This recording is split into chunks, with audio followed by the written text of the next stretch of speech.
Welcome back to Oceanic Oracle. My name is Ari, and today I'm going to be ranking all of Jane Austen's works.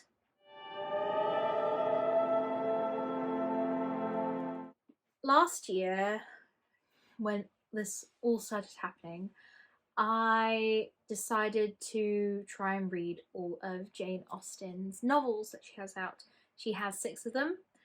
And in September last year, I actually managed to finish the last one. Now, there are small bits of her work. So I have this book here, which is Sanditon, Lady Susan and the History of England. This is Jane Austen's Juvenilia, which I have not read and will not be ranked in this video. The way that I'm going to do this is I'm going to do a first, second and third, because for most of these, 2 books fit into the same bracket. So I have tied first, tied second, tied third. And I wanted to make a disclaimer that if your favourite book isn't first, that's fine. All these rankings are subjective. I have my rankings based on my preferences and books. You are allowed to have your rankings and your placement of these books. It doesn't really matter. Without further ado, let's get into the video. Alright, I'm going to start with my least favourite books out of Jane Austen's repertoire. Don't kill me.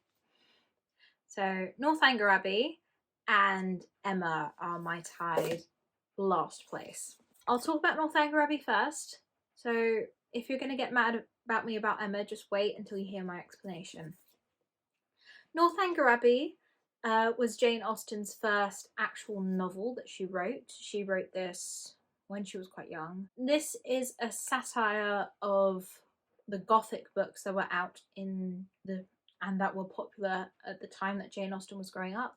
You follow Catherine Morland. Yes, Catherine Morland. She comes from a really large family, and you see her antics going on in Bath and places around there. You follow her on this really over the top adventure, basically. And yeah, it's a parody of the Gothic literature of the time. It's probably an easy place to start. It's quite short, but for me personally, I read this second to last out of the lot of them, and it didn't really hit me as much as some of her other works do, so that is why it is in my tied last place. Now on to the book that everyone's going to be mad at me for putting at the end, Emma. Emma is about a 21-year-old upper-class woman. She's very headstrong and she likes to meddle in everyone else's business. She likes to control her friends and family, so everything that they do works for her and her needs.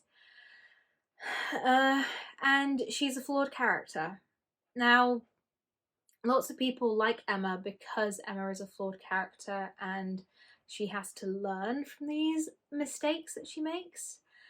For me, I found Emma way too, I just did not mesh with Emma's character at all. She really, it really made me dislike this book.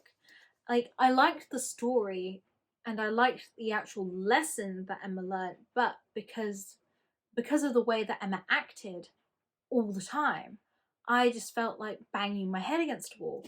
I have post-its of I would write every 50 pages, and one of the first ones I write is, "Oh my god, Emma makes me want to bang my head against a wall. I would never want my friend to put me through what she's doing with Harriet. Not cool. Not cool." Everything she does ends up backfiring on herself, and it turns out that she's made everything worse. And yes, it provides a good lesson, but at the same time, I just didn't I did not mesh with her character. Her character is so against who I am as a person. If someone like Emma clashed heads with me, we'd probably both end up in a terrible situation because neither of us would budge, because I am stubborn as. Now, I will say, if you like the movie Clueless and you want a Jane Austen book to pick up, I would pick up Emma, because This is what Clueless is based on. I have not seen Clueless.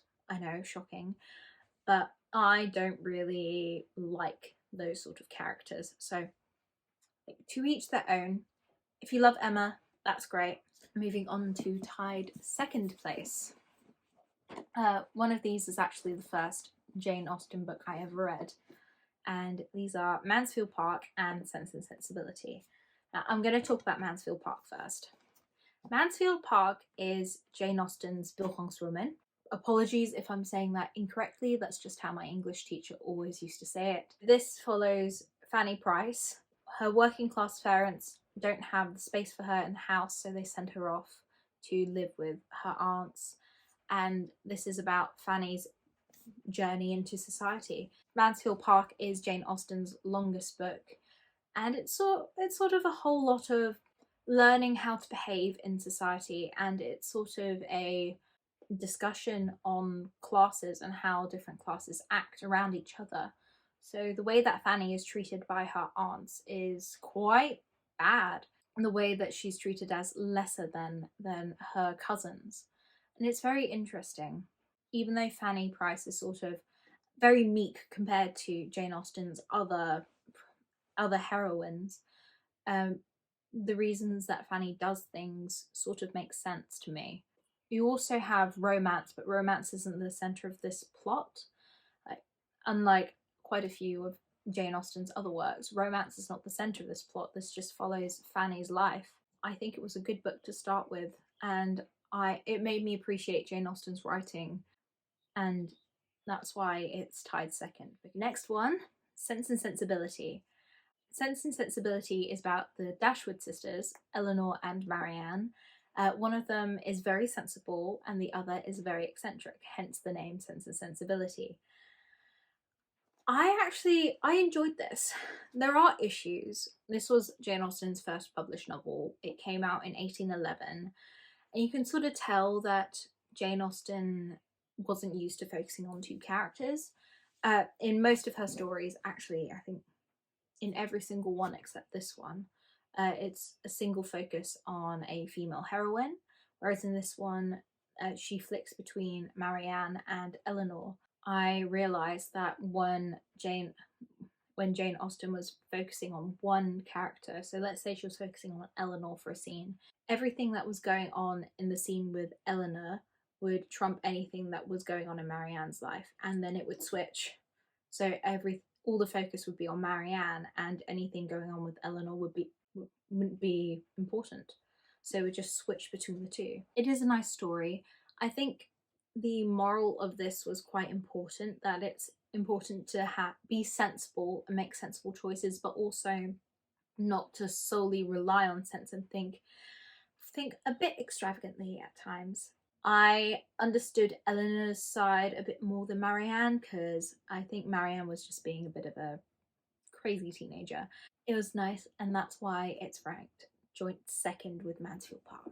Last but not least, my tied first, Persuasion and Pride and Prejudice.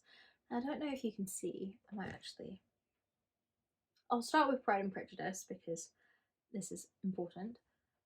I have Pride and Prejudice earrings that my mum gave me. My sister actually gave me this beautiful Barnes & Noble edition. I cannot believe they were actually selling this in my local bookshop. Pride and Prejudice was the second book Jane Austen ever published, and it's probably, it is her most well known. The way that I actually got introduced to Jane Austen was through the Pride and Prejudice, the Pride and Prejudice BBC 1995 TV adaptation. Yeah, that's when I was introduced to the story for the first time, and I fell in love with it. My mum has been talking about Jane Austen for years. Pride and Prejudice is the original enemies to lovers book. So any enemies to lovers book you have out there is due in part to Pride and Prejudice. Now, if you enjoy reading the enemies to lovers plotline and you haven't read Pride and Prejudice, I think this would be a good book to introduce yourself to Jane Austen and her writing. I'm sure you'd enjoy it. Elizabeth Bennet is a is one of 5 daughters, and she lives in a family where they have no male heirs, so their whole estate is going to be entailed away when their father dies. Because of this, her mother becomes quite obsessed with finding them a rich husband. The thing I like about Jane Austen is that her writing isn't actually that old. So in certain books, like, oh my god, there are some classics where it's like, what on earth are you talking about? Whereas Jane Austen, you can read it as a modern reader and understand what's going on. There may be some words that may trip you up. So this is one of my joint first, and the other one, which quite a lot of people don't really talk about, is Persuasion. Persuasion has to be one of my absolute favorite books of all time. These are 2 of my all-time favorites. But Persuasion is, I did not expect to love this book as much as I did.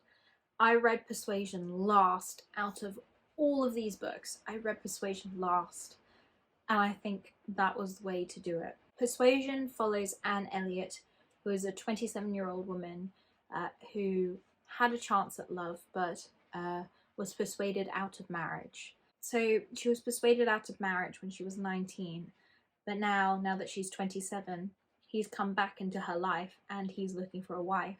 It's a second chance romance. I think I love the way that this is written. I think it's so lyrical. I think it's so beautiful. So many people don't talk about it, but I think the characters and what she's able to do in such a small book is just like tremendous. I know people have issues with Anne Elliot. I think people aren't aware that women could be persuaded out of bad marriages by like people who are close to them, because they think that everyone's headstrong and everyone can make their own decisions. When you know the context of things that happen in Anne Elliot's life, it makes such a difference. I love the character development, and I like how you can see how Anne has grown over the years to be more comfortable in herself.